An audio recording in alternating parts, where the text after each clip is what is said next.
दोस्तों, एक सवाल हमेशा उठता है कि पता नहीं क्यों, है ना?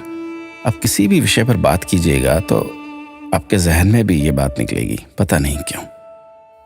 खाने को सादा दाल रोटी होती थी, लेकिन फिर भी किसी को खून की कमी नहीं होती थी, पता नहीं क्यों।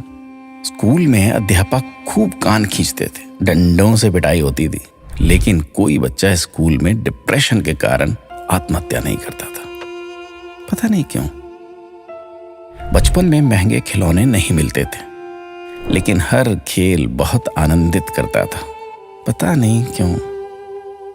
घर कच्चे होते थे, कमरे कम होते थे, लेकिन माता पिता कभी वृद्धाश्रम नहीं जाते थे, पता नहीं क्यों। घर में गाय की, कुत्ते की, अतिथि की, मेहमानों की रोटियां बनती थी, फिर भी घर का बजट संतुलित रहता था। आज सिर्फ अपने परिवार की रोटी महंगी हो गई, पता नहीं क्यों। महिलाओं के लिए कोई जिम या कसरत के लिए विशेष साधन नहीं थे, फिर भी महिलाएं पूर्ण रूप से, संपूर्ण रूप से स्वस्थ रहती थी, पता नहीं क्यों। भाई भाई में, भाई बहनों में अनेक बार खूब झगड़ा होता था, आपस में कुटाई तक हो जाती थी, परंतु आपस में मन मुटाव कभी नहीं होता था, पता नहीं क्यों।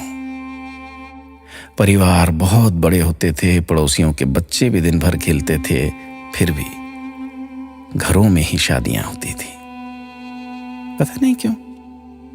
माता पिता थोड़ी सी बात पर थप्पड़ मार देते थे, लेकिन उनका मान सम्मान कभी कम नहीं होता था, पता नहीं।